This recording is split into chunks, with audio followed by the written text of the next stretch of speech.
Hi friends, welcome to the star.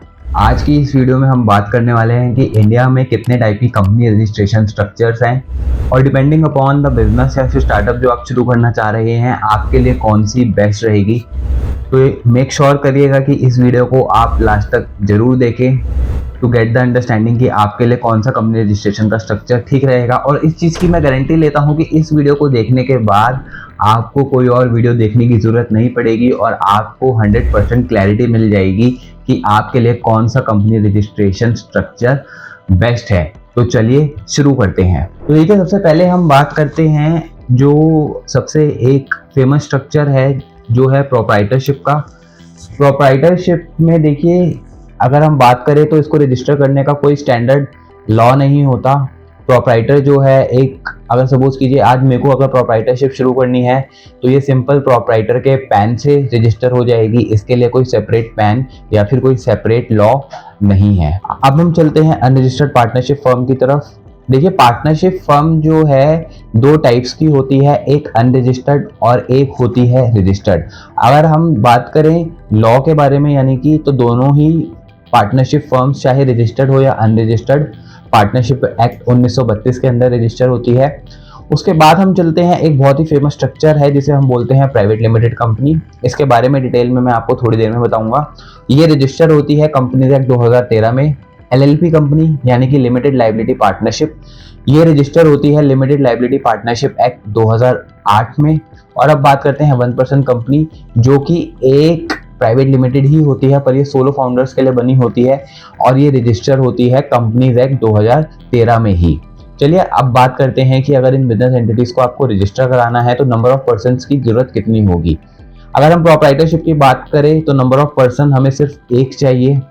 अगर हम registered और अनरजिस्टर्ड दोनों ही टाइप की पार्टनरशिप फर्म की बात करें तो दोनों में दो दो लोग चाहिए, यानी कि 2 लोग मिनिमम चाहिए, चाहे रजिस्टर्ड पार्टनरशिप फर्म करानी हो या अनरजिस्टर्ड करानी हो।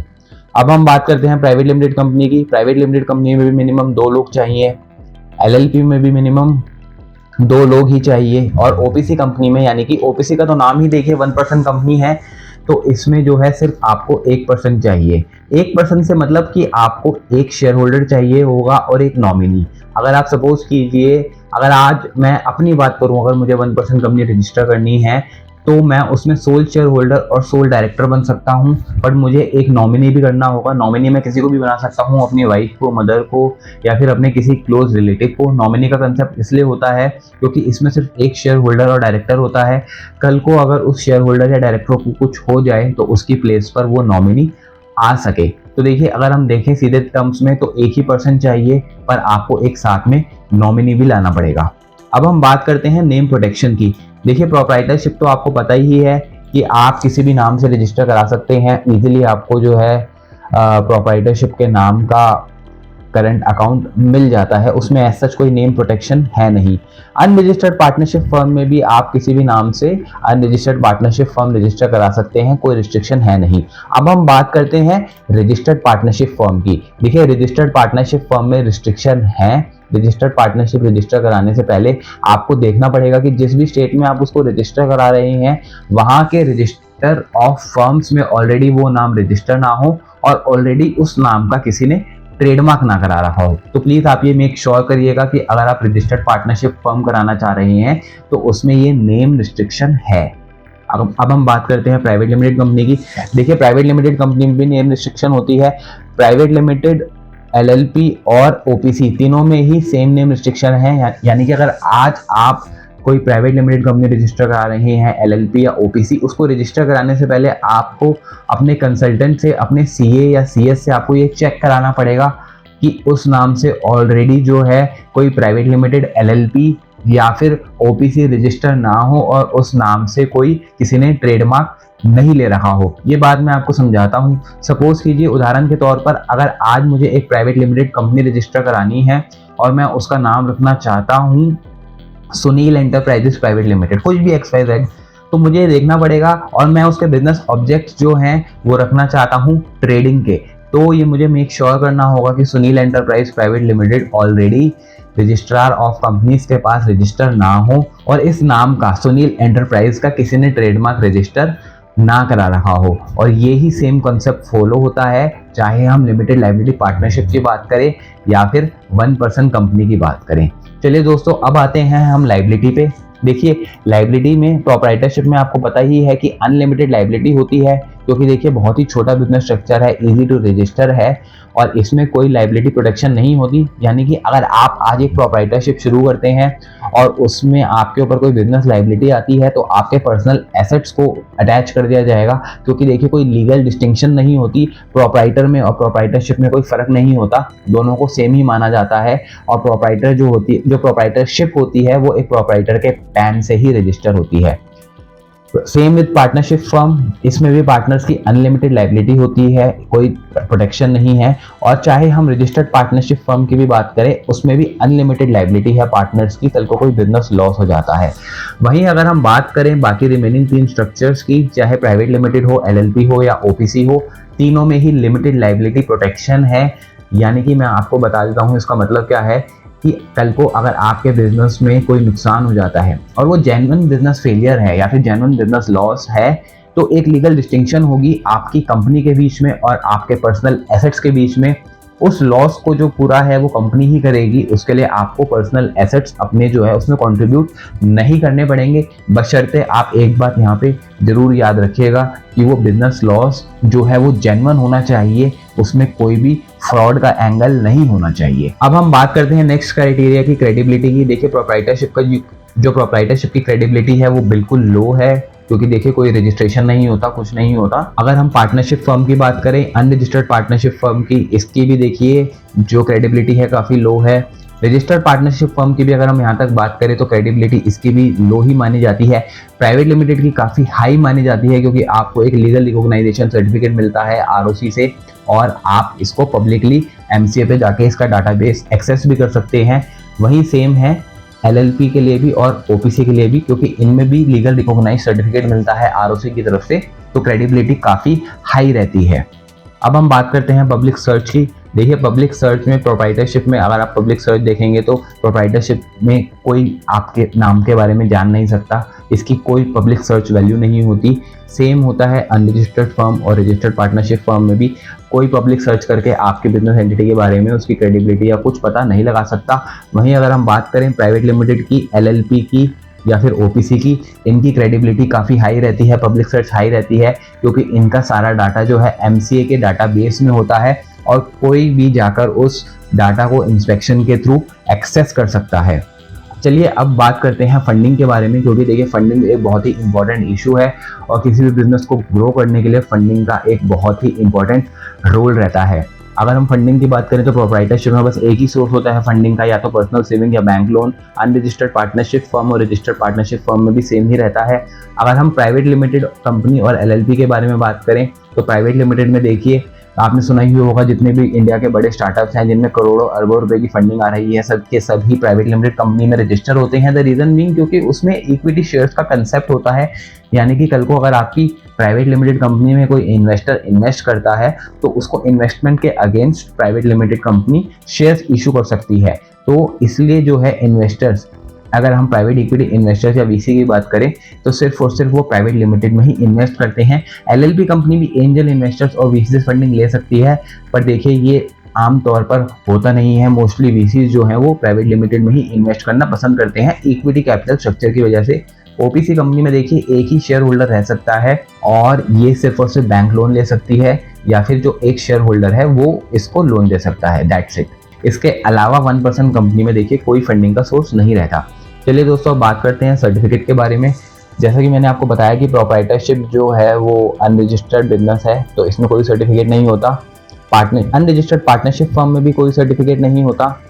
पार्टनरशिप यानी कि रजिस्टर्ड पार्टनरशिप में रजिस्टर ऑफ फर्म से आपकी एक बार पार्टनरशिप डीड जब रजिस्टर हो जाएगी तो एक रजिस्ट्रेशन सर्टिफिकेट आपको ज़रूर मिलता है। वहीं प्राइवेट लिमिटेड, एलएलपी और ओपीसी में एक रजिस्टर्ड सर्टिफिकेट मिलता है आरओसी की तरफ से। जब भी आपकी ये तीनों बिजनेस एंटिटीज जो है रजिस्टर हो जाती हैं तो आरओसी एक बाकायदा तौर पर रजिस्टर ऑफ कंपनीज जो है एक रजिस्ट्रेशन सर्टिफिकेट, जिसको हम सर्टिफिकेट ऑफ इनकॉर्पोरेशन बोलते हैं, वो इशू करता है as a proof of registration और उसकी बहुत ही हाई वैल्यू रहती है। देखिए पैन कार्ड की अगर हम बात करें तो प्रोप्राइटरशिप में प्रोप्राइटर का पर्सनल पैन यूज होता है, बाकी जो है देखिए सारी ही बिजनेस एंटिटीज में आपको एक सेपरेट पैन मिलेगा, चाहे हम unregistered partnership firm, registered partnership firm, private limited company, LLP company या फिर ओपीसी कंपनी, सारी की सारी बिजनेस एंटिटीज में बिजनेस नेम से आपको सेपरेट पैन मिलता है। कॉस्टिंग की आप बात करें, देखिए कॉस्टिंग एक बहुत ही बड़ा जो है डिटरमाइनिंग फैक्टर है कंपनी रजिस्ट्रेशन स्ट्रक्चर चूज करने के लिए। अगर आप एक छोटा व्यापार कर रहे हैं या फिर आपको अपना बिजनेस आइडिया टेस्ट करना है तो आप प्रोप्राइटरशिप से शुरू कर सकते हैं। ये देखिए प्रोप्राइटरशिप जो है 1000 से लेकर 1500 रुपये तक में रजिस्टर हो जाती है। अगर हम पार्टनरशिप फर्म की बात करें अनरजिस्टर्ड वाली, तो इसकी कॉस्ट 2000 से 5000 रहती है। पार्टनरशिप रजिस्टर्ड पार्टनरशिप की अगर हम बात करें तो इसकी कॉस्ट कहीं ना कहीं 10,000 से 15,000 के बीच में आती है। प्राइवेट लिमिटेड कंपनी की कॉस्ट 8,000 से लेकर 10,000 के बीच में आती है।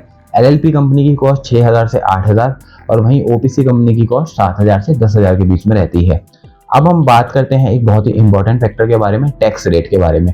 देखिए प्रोप्राइटरशिप जो है इंडिविजुअल टैक्स स्लैब से ही चलती है, तो देखिए जो भी आपका प्रॉफिट बनता है प्रोप्राइटरशिप के थ्रू वो टैक्सेबल रहता है as per individual tax slabs, ठीक है। उसके बाद जो होता है पार्टनरशिप एक्ट में जो रजिस्टर्ड होती है एंटिटीज, चाहे आपकी रजिस्टर्ड पार्टनरशिप फर्म हो, अनरजिस्टर्ड हो या वहीं एलएलपी भी हो, तो देखिए इसमें भी इनकम टैक्स यही बोलता है कि चाहे एलएलपी हो या फिर आपकी रजिस्टर्ड पार्टनरशिप फर्म हो या अनरजिस्टर्ड हो, तीनों की तीनों पे 30% का टैक्स लगेगा।